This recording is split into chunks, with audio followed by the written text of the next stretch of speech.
तो इस नश्वर जगत स्वप्ने जैसे जगत के दुखों से बचने के लिए जो मेरी उपासना करते हैं, जो मुझ पर ब्रह्म परमात्मा की शरण जाते हैं, वो सनातन ब्रह्म को पाते, शाश्वत ईश्वर स्वभाव को पाते और संपूर्ण कर्मों को भी वे जानते हैं। कर्म अपने आप में जड़ है, कर्मों को पता नहीं मैं कर्म हूं, लेकिन कर्म में कर्ता के अभिमान की ही सुख दुख की प्रतीति होती है। जब तक नहीं मानते मैं दुखी दुखी, तब तक दुख का अनुभव नहीं होता। मैं सुखी सुखी, तब तक सुख का अनुभव नहीं होता। सुखाकार परिस्थिति और दुखाकार परिस्थिति आती है और वह परिस्थिति किसी को सुख देती है और किसी को वही परिस्थिति सुखद परिस्थिति भी दुख देती है और किसी को दुखद परिस्थिति भी सुख दे सकती है। कर्ता का जैसा भाव बनता है ऐसा ही सुख दुख की व्याख्या हो जाती है। अनुकूल वेदनियम सुखम, प्रतिकूल वेदनियम दुखम। अनुकूलता आती है तो मनुष्य का मन सुख का एहसास करता है, प्रतिकूल अवस्था आती है तो दुख का एहसास करता है। जैसे कोई शराबी कबाबी है, उसको कोई सत्संगी समझा बुझा के कथा में ले आए और वो निपट नहीं रहा, अरे यार मैं तो पिक्चर देखने जा रहा था, कहाँ आप फंसे मिट्टी में, धक्का धक्की में, ये बाबाओं के चक्कर में। वो बार बार घड़ी देखेगा और उसको कौन ही मारेगा, उसके लिए मुसीबत हो गई। तारणहार सत्संग भी उसकी कर्ता की भावना विपरीत है तो उसके लिए यार मूड खराब हो गया। और सत्संगी को वो ले जाएगा शराबी कबाबी अपने खर्च से, आए चिकन पार्टी में, तो वो सत्संगी बोलेगा तू क्या मेरे को ले आए, तो उसको तो अच्छा लग रहा है, बुफे पार्टी है यार, मैं महफिल में लाया हूं तुझे, लेकिन उसकी अपनी मान्यता से उसे शराब कबाब अच्छा लग रहा है। लेकिन भक्त को लगता है कि मैं कहाँ मुसीबत में फंसा।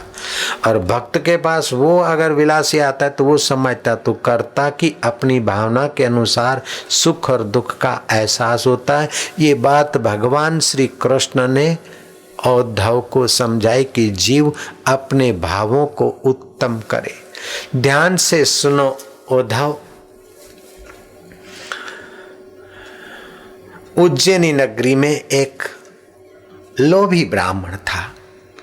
धन के लोभ ने उसको इतना कुछ अंधा बना दिया कि दिन रात पैसे के एकत्रित करने में वही लगता। वो ब्राह्मण के कर्म क्रिया भी छोड़कर, जप तप संध्या स्वाध्याय छोड़कर वाणिज्य व्यापार में लगा और खूब धन कमाया। और धन एक ऐसा नशा है कि जितना अधिक आता है उतना और अधिक लालच लालच। वो अपने लिए और परिजनों के लिए भी खर्च नहीं करना चाहता था, बढ़ाता बढ़ाता बढ़ाता, लेकिन आखिर उन चीजों का तो अंत होता है। धन बढ़ता बढ़ता गया, परिजनों की नाराजगी बढ़ती गई, आखिर उसके पुण्य और हौसले ने धोखा दिया और कुछ शत्रुओं ने शिकायत कर ली। राजा ने टैक्स डालकर कुछ धन हर लिया और शत्रुओं ने और देनदारों ने अंगूठा दिखाया और कुटुंबी भी विद्रोही हो गए। उस ब्राह्मण का शुभ था तब तक उसकी वासना धन एकत्रित करके सुखी होने की हो रही थी। वो बेवकूफी के आंकड़े बढ़ाकर सुखी होने में लग रहा था। जब उसका पुण्य क्षीण हुआ और विपरीत दशा आई तो उसका धन हरने वालों ने हर लिया और कुछ थोड़ा बहुत बचा। राजा ने टैक्स वैक्स लगाया और कुछ बचा तो कुटुंबियों ने अब उसको हरदूत कर दिया। वृद्धावस्था आई, अब कहीं चारा न होने पर वो सत्संग में गया।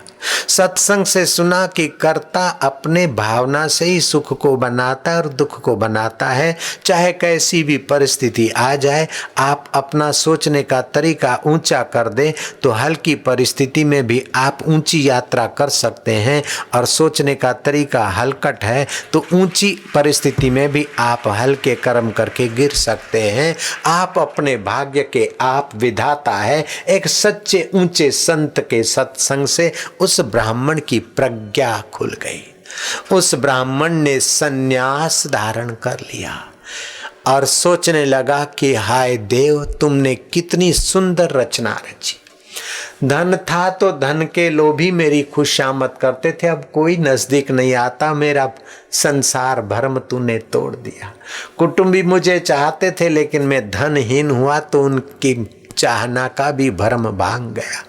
हाय विधाता, मैं मूर्ख अपनी उम्र बर्बाद कर रहा था और तूने निर्धनता का झटका देकर धन की आसक्ति मिटाने के लिए राजदंड के द्वारा, दुश्मनों की चुगली के द्वारा और लेनेदारों के अंगूठा दिखाने के द्वारा तूने मेरे धन संभालने की जो मजदूरी थी वो हटा ली। अब तो रोटी का टुकड़ा तो वैसे भी पचता नहीं था, अब तो अच्छी तरह से पाचन तंत्र भी काम कर रहा है। हे प्रभु, तूने जो किया है अच्छा किया, जो हो गया अच्छा है, जो हो रहा है अच्छा है, जो होगा सो अच्छा होगा। ये नियम प्रभु का सच्चा है। उसने संन्यास ले लिया। लेकिन औद्धव, उस ब्राह्मण की कथा यहीं संपन्न नहीं होती। औद्धव, उस ब्राह्मण ने संन्यास लिया, मानो उसके विरोधी अब उस पर मेहने मारने लगे कि लोभी ने कभी जाति को जिमाया नहीं, कभी पुण्यदान किया नहीं, बेटे बेटी की शादी में भी कंजूस ने गठरी खोली नहीं। अब सब धन चला गया तो कमाई का धंधा खोला, हरामजादे ने कपड़े बदल दिए, सन्यासी का वेश धारण करके दर दर के टुकड़े एकत्रित करके खा रहा है। इस प्रकार उसको महीने मारते। तब वो ब्राह्मण सोचता कि वाह भगवान, ये महीने मार रहे हैं, कितना अच्छा हो रहा है, न जाने कितने जन्मों में चुकाते थे, इसके बदले इसी जन्म में चुका रहे और महीने मार रहे तो इस मरने वाले शरीर को मार रहे हैं। मैं तो आत्मा हूँ, शरीर को महीने लग रहे हैं, मुझे इससे क्या लेना देना, मैं तो तेरा हूँ, तू मेरा है। महीनों के वक्त भी वो सन्यासी अपने चित्त को स्वस्थ रखते थे। कैसी कथा की बलिहारी। एक दिन वो ब्राह्मण भिक्षा लेकर नदी किनारे जा बैठा तो विरोधियों ने वहां भी आकर उसको खरी खोटी सुनाई। तब भी वो अपने चित्त को स्वस्थ रखता है सत्संग के प्रभाव से। उसे लोग पागल कहते, धूर्त कहते, कभी कभी तो विरोधी उसके नजीक जाकर अधोवायु छोड़ते, चने की दाल खाकर फटाकड़े फोड़ते सोए हुए सन्यासी के आगे। फिर भी वो अपने चित्त को दुखी नहीं बनाता, क्योंकि दुखी बनाना सुखी बनाना अपने हाथ की बात है। ये कथा अमृत से उसने कुंजी पा ली थी। उस ब्राह्मण का विरोध होता, अधोवायु छूटती। अधोवायु समझ गए ना, चने खाते, चने की दाल खाते ना, फिर बमबाजी होती है ना तो पेट जरा हल्का हो जाता है। समझ गए? अब ज्यादा खोल के नहीं बोलूंगा। तो इस प्रकार की अधोवायु छोड़ने पर, नाहक सताने पर भी लोग मिलकर सताते थे, लेकिन सत्संग के बल से वो अपने आप को नहीं सताता कि हाय रे हाय मेरा सब लुट गया, कुटुंबियों ने निकाल दिया, संन्यास लेना पड़ा, भिक्षा की रोटी खाता हूँ, इस बुढ़ापे में दर दर में भटकता हूँ, फिर मेरे आगे ये फटाकड़े फोड़ रहे हैं, हाय विधाता हाय करके वो करता दुख बना सकता था, अथवा तो सुखाकार वृत्ति बना सकता था। उसने सुख और दुख पर पैर रखकर भगवताकार वृत्ति बनाई कि भगवान की कैसी कृपा है कि संसार का पोल खुल रहा है। जो हितैषी और मित्र दिखते थे वही अभी शत्रु हो रहे हैं, कभी जो शत्रु दिखते वो मित्र हो रहे हैं। ये संसार तरंगों, जल की भरी हुई तरंगों से भरा संसार समुद्र है। कभी वही तरंग अनुकूल चलती है, कभी प्रतिकूल चलती है, कभी वो बुलबुला बन जाती तो कभी झाग और फैन। ऐसे ही कभी मित्र शत्रु बन जाता है तो कभी शत्रु मित्र बन जाता है, तो कोई उदासीन बन जाता है, अपना पराया होने लगता है, तो कभी पराये दिखने वाले अपने से भी ज्यादा हो जाते। जैसे सागर में लहरियां उछलती कूदती रहती है, ऐसा ही ये संसार है। कथा के वचन दिलाकर भगवान तुमने मेरा बड़ा उपकार किया है, प्रभु मैं तुम्हारे उपकार का क्या वर्णन करूं। इस प्रकार वो मेरे भजन में लग गया। बुढ़ापे की मृत्यु, बुढ़ापे की बीमारी का चिंतन नहीं करता था और मृत्यु का भय नहीं, वो मेरी शरण आ गया कि मैं उसका अंतर आत्मा पार ब्रह्म परमेश्वर हूँ। कई शरीर मिले और मर गए, कई अनुकूलता में मर गए तो प्रतिकूलता में मर गए। कई सिंधी भाई माई होती साईं आशीषा का जो सुख सां रही जी पछाड़ी चंगी थी, पछाड़ी भली थे, हमारी अंत भली हो जाए। अरे डरते क्यों हो के क्या हो जाएगा, अंत में बहुत तो क्या है, सिर दर्द हो जाएगा, हार्ट अटैक हो जाएगा, फलाना हो जाएगा, और क्या हो जाएगा। अभी से चिंता क्यों करते। चिंता ऐसी डाकिनी काटी कलेजा खाए, वैद्य बेचारा क्या करे कहाँ तक दवा खिलाए। इस साखी को मैंने थोड़ी मिलावट वाली बना दी। मिलावट का जमाना है, मैंने भी मिलावट कर ली। तुम बोलो मिलावट वाली साखी।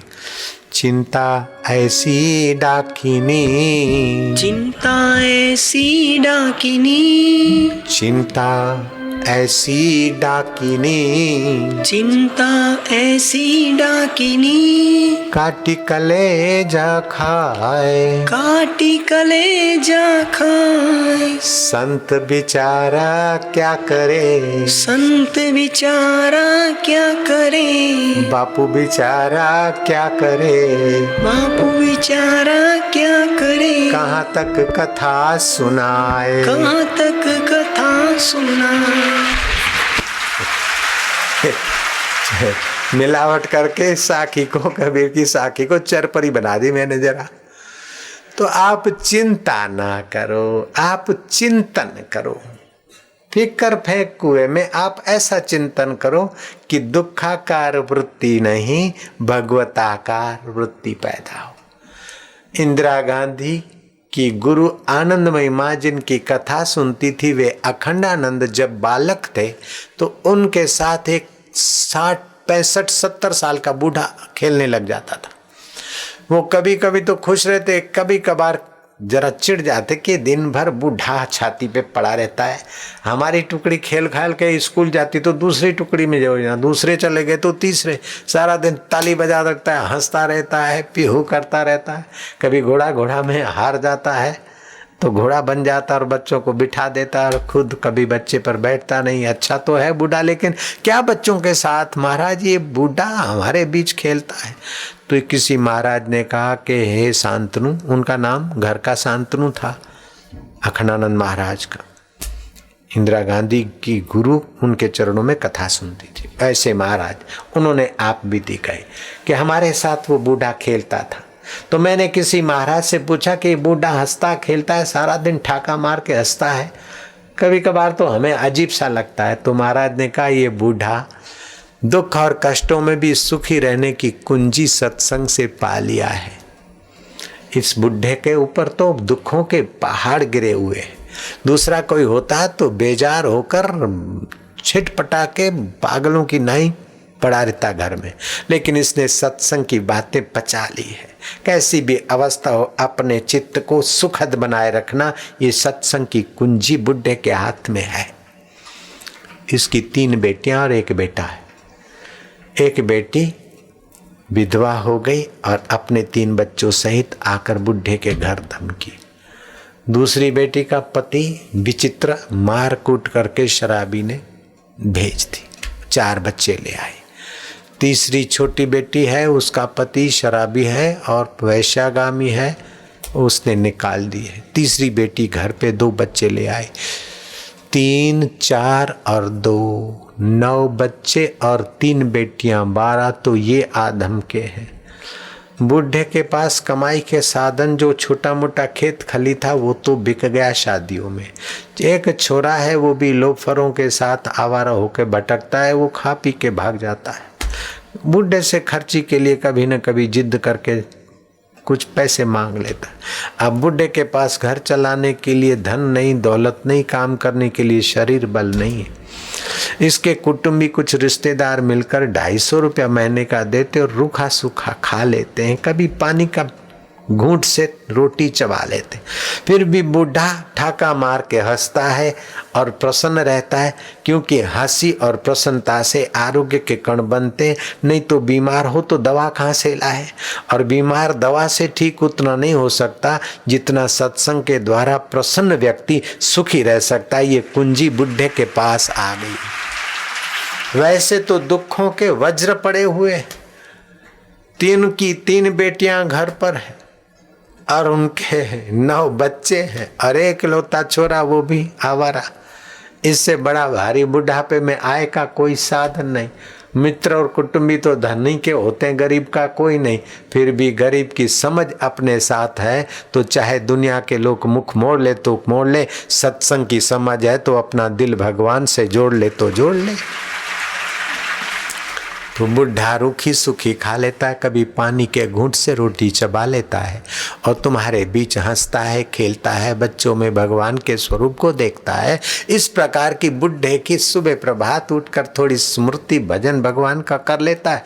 दिन भर तो मन लगता नहीं, तो तुम्हारे साथ अपना दुख भूलने के लिए, अपने कष्टों के ऊपर, कष्टों के पहाड़ों के ऊपर पैर रखने के लिए बच्चों के साथ खेलकर बुढ़ा शेष जिंदगी अपनी सुखमय कर है। इस बुढ़े का सत्संग का ज्ञान तुम लो। बुढ़ा तुम्हारे बीच आता है, इससे आप नाराज मत हो, लेकिन उसने सत्संग से सीख लिया है कि आप जब तक बेवकूफ़ी से हाय दुखी मैं दुखी नहीं मानते, तब तक आप दुखी नहीं होते, और मैं बड़ा और मैं सुखी ये नहीं मानते, तब तक सुख की चीज़ें आपको खोखला नहीं बनाएगी। आप सुख के भोक्ता मत बनिए, दुख के भोक्ता मत बनिए, सुख और दुख के आप अनुमंता बनिए। ये गुजर जाएगा, लेकिन रहने वाला मेरा यार सदा है। उस प्रभु को अपना मित्र बना लो, सखा बना लो, यार बना लो, जो कुछ बनाते हो। कबीर जी ने अपने राम को मेरे राम यार बना लिया। राम कबीरा एक भय जग जानत है नाही। कबीर जी इतनी ऊंची कमाई के धनी हो गए, जब ध्यान सत्संग करते करते, ताना बुनते कुछ मिलता उसी में से गुजारा करते आए हुए सत्संगी भी उनमें से लाभ लेते। धीरे धीरे सत्संगी बढ़ते चले गए। पास में गणिका थी, गणिका के पास नाच गान और उसके साथ रात रहने को कोई आते, और कबीर जी के यहाँ का कीर्तन सत्संग का सुंदर वातावरण सुनकर कोई ग्राहक भूल से भी उधर कोतुलवश आते, तो कबीर के सत्संगियों के वाइब्रेशनों में वो गणिका के ग्राहक कबीर के ग्राहक बन जाते। गणिका को लगा कि अभी अभी दो बड़ी आसामी भी कबीर के भगत बन गए। अगर इसका यहाँ घर रहा तो मेरा धंधा चौपट हो जाएगा। सुमन पंडा को खूब तैयार किया, भांग भांग पिलाकर बोले कुछ भी करके ये कबीर को यहाँ से भगाना है। अरे मैडम, जो तुम बोलो हो सकता है, तेरे लिए तो सब कुछ कर सकते, तेरे बिना भी क्या जीना, मैं अभी करके आता हूँ मैडम। सुमन पंडा ने एक दो गोली चढ़ाई, एक दो प्याला भांग का और तांबे का रुपया घोट के, तांबे का पैसा रानी छाप पैसा होता था, वापस बराबर घोट घाट के पिया। दो पंडों को लिया, हर हर महादेव मशाल लेके पंडित ने चुपचाप के रसुन छिटकावा करके कबीर जी के झोंपड़े को और पंडाल को आग लगा दी। अब घास का झोंपड़ा कब तक ठहरे। लेकिन कबीर के चरणों में आए हुए लोग आए, सुबह दोपहर तक धूप में बैठे, एक दिन दो दिन चार दिन में कबीर ने देखा कि सत्संगी और इतने तप रहे, हाय राम। कबीर जी के मन में खाली हे राम हो गया, थोड़ी सी तपी हुई उफ निकल गई। गणिका की बढ़िया कोठी, पक्की कोठी में एकाएक आग भभकी, और देखते ही देखते आग ने चारों तरफ अपना शिकार पूरे उस आलीशान कोठी को, महल को स्वाहा कर दिया। गणिका कहीं की न रही, प्राण बचाकर बाहर निकली। आखिर उसे पता चला कि कबीर जी के दिल की उफ का फल है। वो आई कबीर जी के पास, महाराज मेरे तो बर्तन तक काम में नहीं आएंगे, मेरा तो सर्वनाश हो गया महाराज, मैंने इतना आप कैसे नाराज हुए। कबीर ने कहा देख, तेरे यार सुमन पंडा ने मेरा झोंपड़ा जलाया, बोल, तो मेरे यार राम ने तेरा घर जलाया। परंपरा तूने शुरू की देवी, हमारा क्या। तेरे यार सुमन पंडा ने हमारा घर जलाया, तो मेरे यार राम ने तेरी कोठी जला दी। परंपरा तूने शुरू की, मैंने नहीं की थी। वो तो गिड़गिड़ाने लगी, माफी माफी मांगी, बोले कोई बात नहीं, ऐसे ही मर के तो छोड़ती तो जीते जी, मेरे यार राम ने भलाई के लिए कर दिया। तेरे सुमन यार ने भी कुछ कर लिया कि मेरे में सहन शक्ति और शांति कैसी है और मेरा यार तक क्या है, वो भी देखने का अवसर मिल गया। जो हुआ अच्छा हुआ, इसमें दुखी होने की क्या बात है। महाराज में कैसे एक स्त्री जाति अबला, अभी अबला, कईयों की कमर थोड़ी, कईयों की पत्नी और पति में झगड़े करा दिए, तू अबला है। खैर जो हो गया बेटी, महाराज मैंने इतना आपका हित किया, फिर भी आप मुझे बेटी करके बोलते हैं, मैं आपकी शरण हूँ। स्नेह के वचन शत्रु को मित्र बना देते हैं, इसलिए आप अपनी वाणी मधुर बोलिए, हितकर बोलिए, दुश्मन के प्रति भी गंदे शब्द का उपयोग ना करो। वाणी ऐसी बोलिए मनवा शीतल होए, औरन को शीतल करे, आप हूँ शीतल होए। जो शीतल पवित्र वाणी बोलता है और पवित्र मन रखता है, उसके लिए वेदों का फल, व्रतों का फल और पुण्यों का फल इंतजार करता रहता है कि ये कब हमारा अनुष्ठान करे, हम उसके पास जा पहुँचे। आप खाली मधुर वाणी और सत्य मना बनिए, बाकी के सारे शुभ कर्म आपके फलित होते जाएंगे। ये कुंजियां हैं। 4 व्यक्तियों पर भगवान बहुत जल्दी खुश होते हैं और 4 प्रकार के व्यक्तियों पर भगवान खूब नाराज होते हैं। पंडित ने, कबीर जी ने गणिका को, नर्तकी को आश्वासन दिया, सत्संगियों को कहा कि मिलजुल के ये झोंपड़ा भी बना लो, उस बेटी का झोंपड़ा भी बना लो, मकान। वो रहने लगी और भक्तानी बन गई और वो कहने लगी कि महाराज अच्छा हुआ। वैसे भी ये संपत्ति का चिंतन कर कर के मरती और चिपकली होकर घर में आती, चूही बनकर आती कि न जाने कुतिया बनकर आती कि भूतनी बनकर भटकती।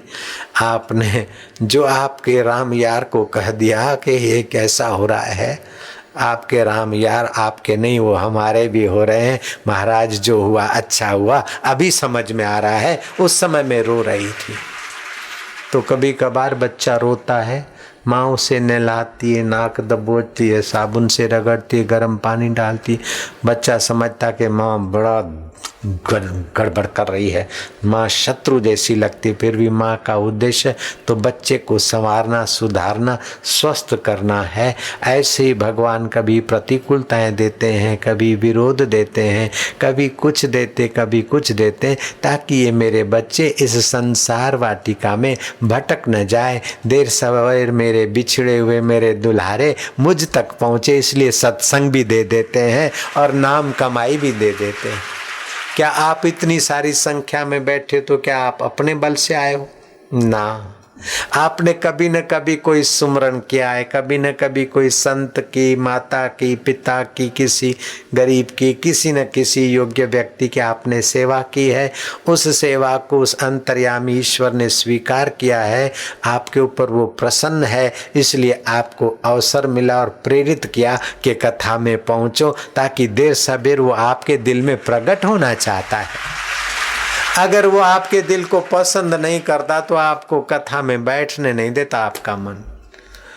चाहे आप उसको जानते चाहे नहीं जानते, आपके नॉलेज में भगवान है चाहे नहीं है, लेकिन भगवान के नॉलेज में तो आप हो, बिल्कुल पक्की बात है। भगवान के नज़र में तो आप हो। अगर आप भगवान की नज़र में नहीं होते तो आप सत्संग में नहीं आ सकते। अंतर्यामी ईश्वर आप पर प्रसन्न नहीं होता तो आप कथा में नहीं बैठ सकते थे।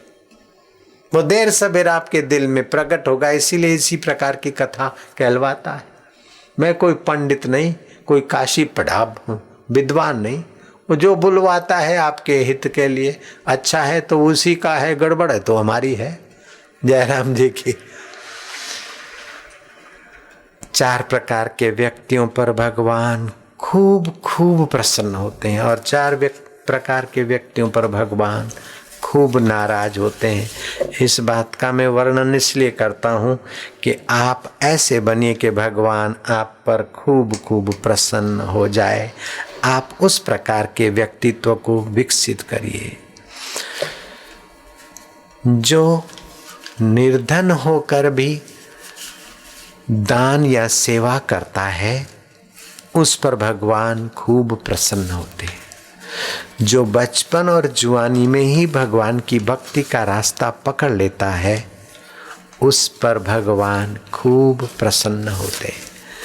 जो धनी होकर नम्र रहता है, दान करते समय भी नम्र होता है, ढंढेरा नहीं पीटता, उस पर भगवान प्रसन्न होते। और जो बलवान होते हुए भी, दंड देने की ताकत रखते हुए भी विचारवान है और सामने वाले के हित के भाव से दंड देगा या रोक देगा, उस पर भगवान प्रसन्न होते। और 4 व्यक्तियों पर भगवान नाराज होते। जो धनवान होते हुए भी दान पुण्य नहीं करता, कंजूस मक्खी चूस है, उस पर भगवान की नालत पड़ती है, कुटुंबियों की भी। जो विद्वान होकर भी, समझदार होकर भी छुपे हुए पाप करता है, कुकर्म में लगा रहता है, बुढ़ापे में भी, उस पर भगवान नाराज होते।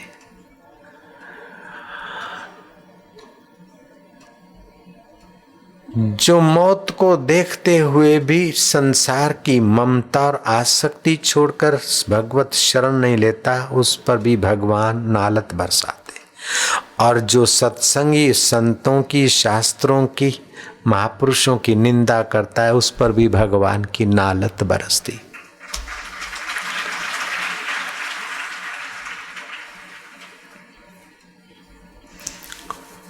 तो भगवान कहते हैं जो जरा मरण से मुक्ति चाहता है, छुटकारा चाहता है और मेरी शरण लेता है, तो उस मुझ पर ब्रह्म परमात्मा स्वरूप को वो पाता है और कर्मों की गति को जान लेता है।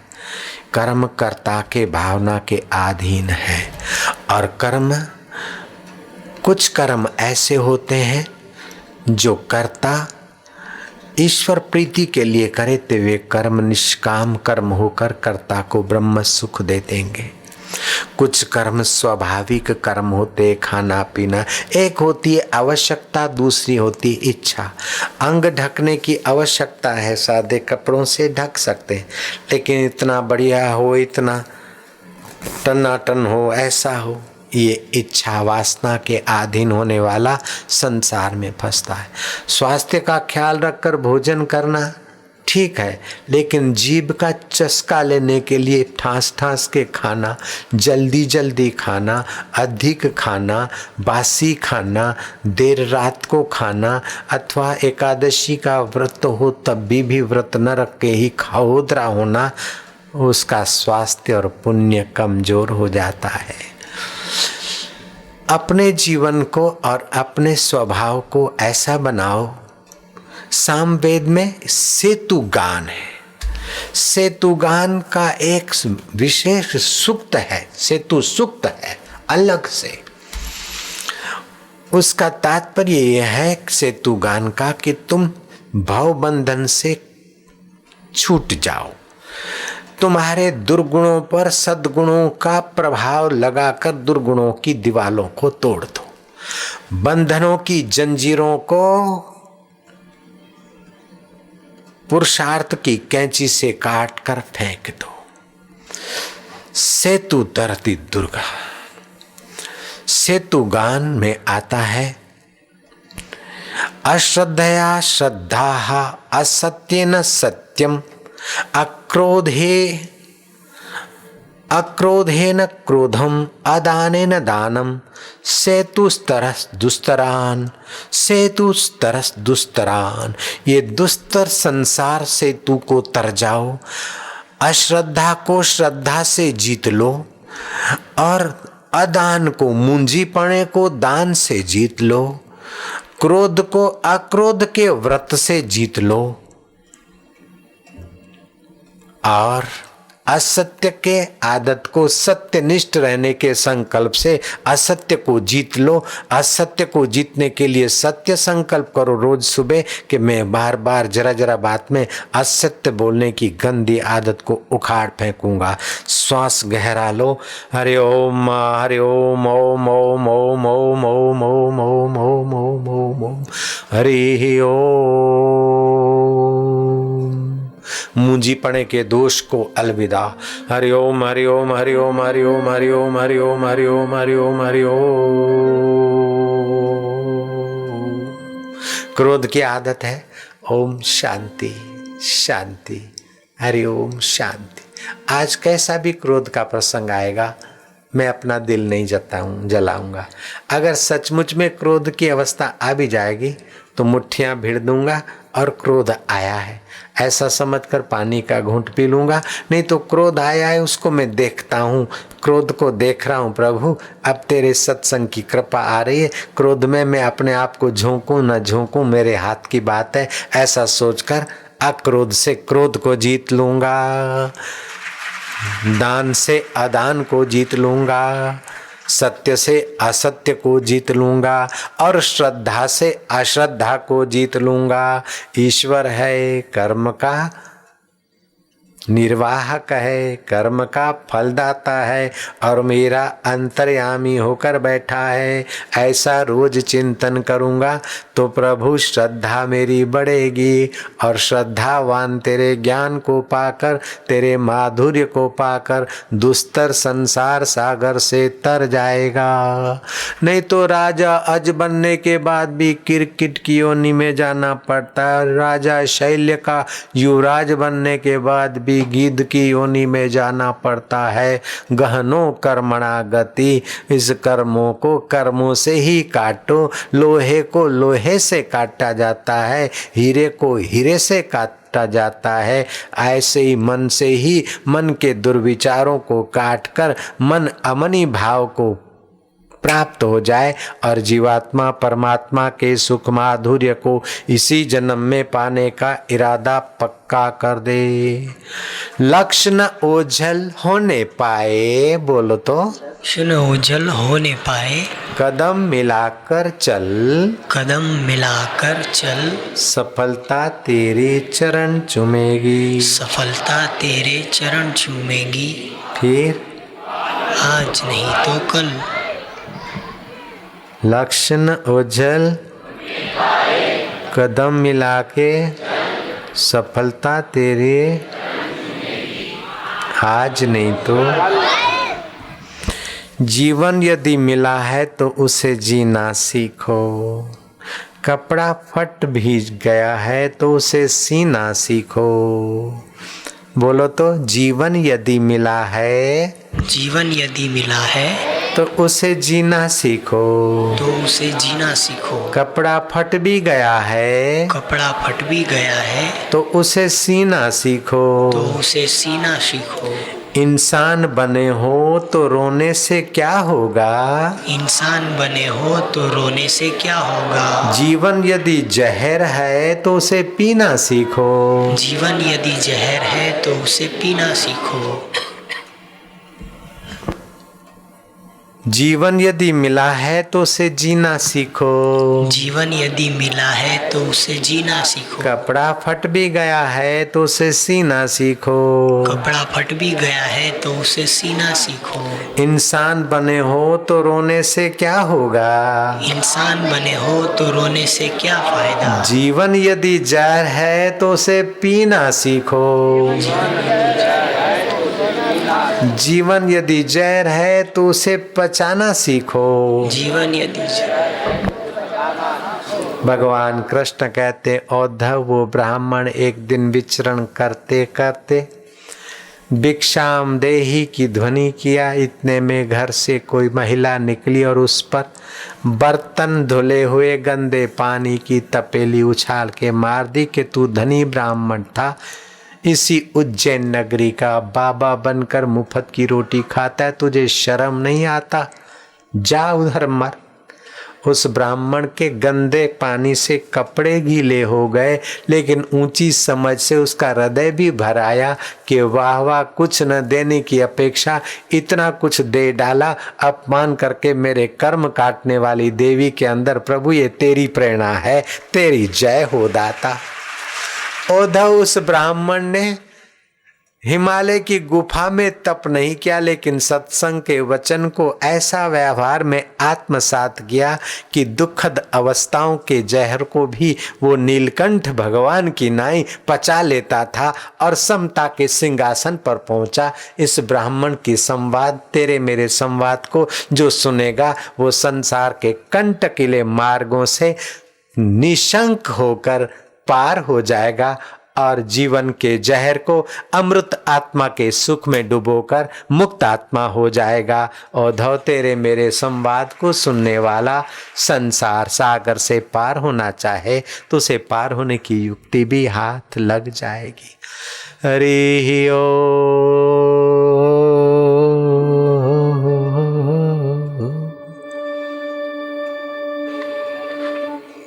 हरि ओम।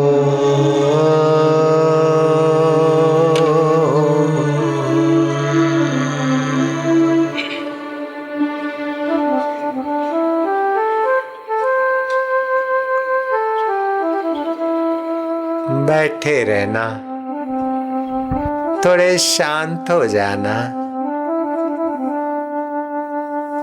जिंदगी के बोझ को हंसकर उठाना चाहिए, राह की दुश्वारियों पे मुस्कुराना चाहिए।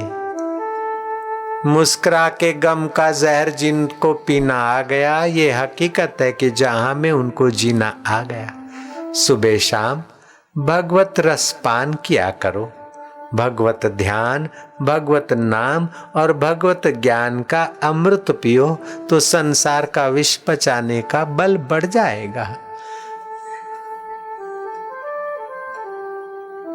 दाता तेरी जय हो, कृपानाथ तेरी जय हो।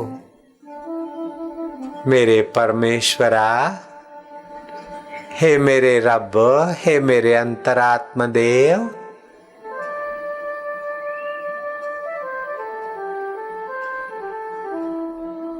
फिरत फिरत प्रभु आयो, परियो तो शरणाय। नानक की प्रभु बेनती, तू अपनी भक्ति लाए। शरीर की जरा मेरी जरा नहीं, शरीर की मृत्यु मेरी मृत्यु नहीं, मन का दुख मेरा दुख नहीं, शरीर की बीमारी मेरी बीमारी नहीं। मैं तो आत्मा हूं और तेरा सनातन सपूत हूं। मुझे तेरी प्रीति और भक्ति का दान दे दे। दाता, जिसको तेरी भक्ति का दान मिला है, तेरे प्यारे संतों का सत्संग मिल गया है और सत्संग के ये वचन जिनको मिल गए, जिसने अनुराग का दान दिया उससे कण मांग लजाता नहीं। अनुराग करने का दान देने वाले दाता से जरा जरा चीजें मांगू ना। अपनापन भूल समाधि लगा, ये पीहू का बिहाग सुहाता नहीं। नब देख पियो घर शाम ढले, क्यों मिट्टी उसमें मिल जाता नहीं। अब सीख ले मौन का मंत्र नया, ये पीहू का बिहाग, ये फरियाद का जीवन सुहाता नहीं। चुगता है चकोर अंगार, पिया की याद में अंगार चुगता है चकोर। फरियाद किसी को सुनाता नहीं, और सुनाना है तो अपने पिया को कह दे कि प्रभु मुझे अभी दुख होता है संसार की परिस्थिति का, मुझे भी चिंता होती है। तू तेरा चिंतन दे दे, तू तेरा सुख दे दे, तू तेरा नाम दे दे, तू तेरा ज्ञान दे दे, तू तेरी प्रीति दे दे। मेरे दाता, मेरे रमैया राम, मेरे दिलबर देव। तू कबीर का अव्यक्त है, तू कबीर का राम यार है, मीरा का माधव कृष्ण है, मोहम्मद का अल्लाह है। तू सिंधी भाइयों का झूलेलाल और तू भक्तों का भगवान। तेरी प्रीति का दान दे दे दाता।